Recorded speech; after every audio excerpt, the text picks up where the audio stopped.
এই সূৰ্যে পিঠা বিচাৰি আমি এই জংঘলৰ মাজত আজি এই দেউৰী চুজে বনাবৰ কাৰণে আমি পিঠা বিচাৰি আহিলোঁ। এই নাজিৰাটিং হাবিখনতে আহিছোঁ। ইয়াতে চব বিভিন্ন ধৰণৰ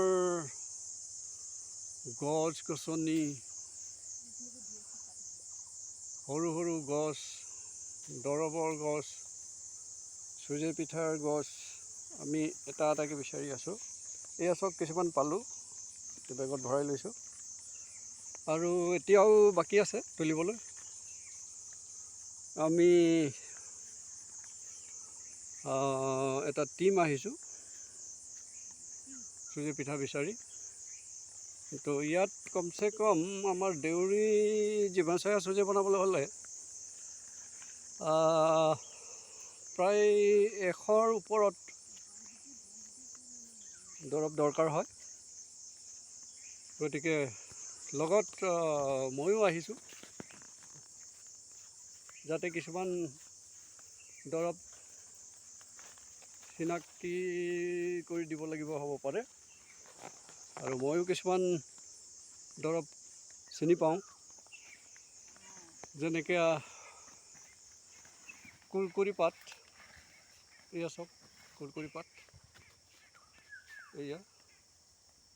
এইবোৰ চব কিমান ধুনীয়াকৈ ওলাই আছে। এইবোৰ কিন্তু অলপ বেছি পৰিমাণৰ দিব লগা হয়, যিহেতু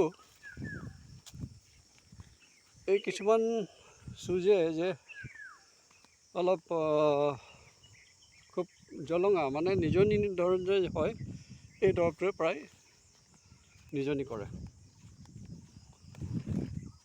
আমি এতিয়া আহি আৰু এটা জেগাত উপনীত হৈছোঁ।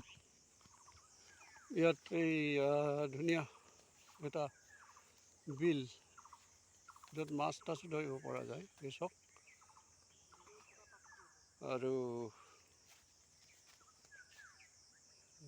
পথাৰৰ নিচিনা এটা মানে হেৰি মাজতে, এই জংঘলৰ মাজতে আছে। আৰু এয়া হ'ল লেটা গছ, এইজোপা লেটা গছ, আৰু এইজোপা হ'ল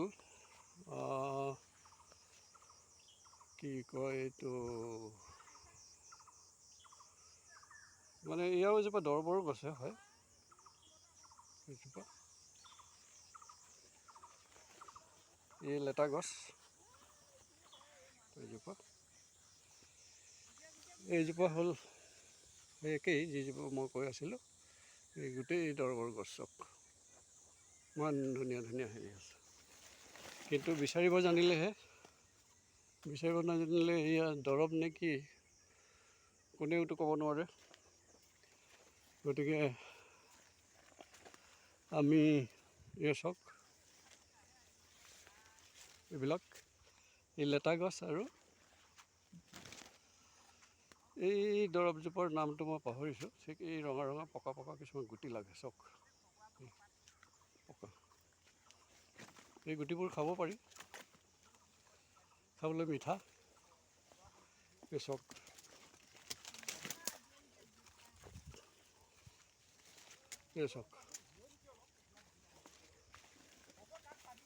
এই হাবিখনত মানে দৰৱৰে মানে ভৰপূৰ। এইজোপা এই পেচেকা বুলি কয় চক। ইয়াৰ বগা বগা ফুল পেচেকা।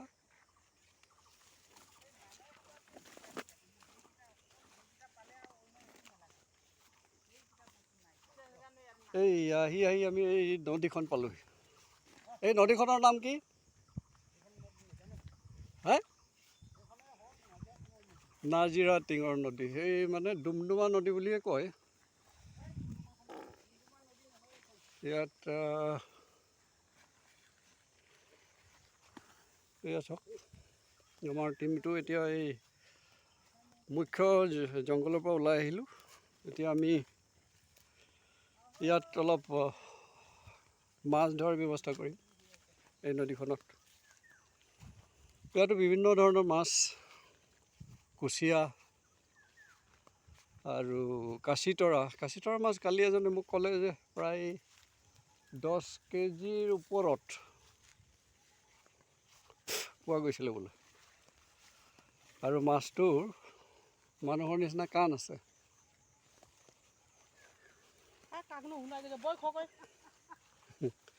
মানুহৰ নিচিনা কাণ আছে আৰু প্ৰায় 10 কেজিমান। তাৰমানে এইটো মাছৰ নিচিনা নালাগে, এইটো মানে কিবা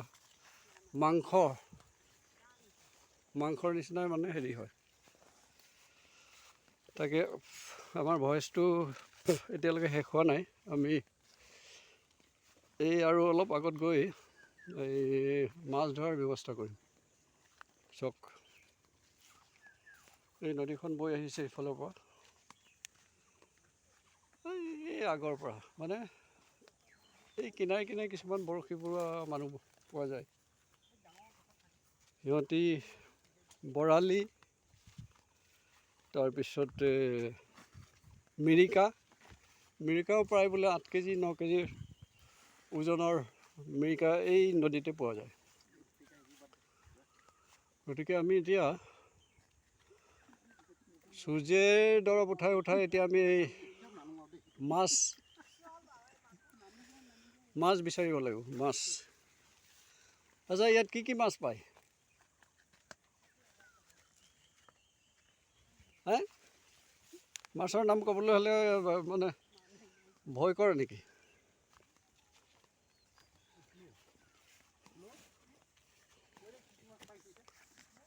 হ'ব, এতিয়া মাছ ধৰিবৰ কাৰণে আমি যোগাৰ হৈছোঁ।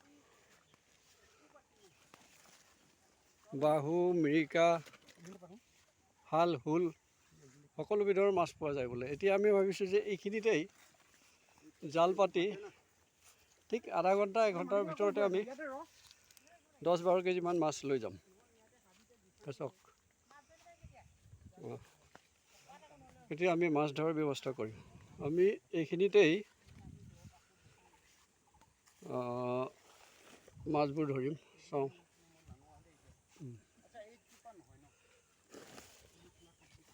হ'ব, আমি এতিয়া মাছ ধৰিম। ধন্যবাদ।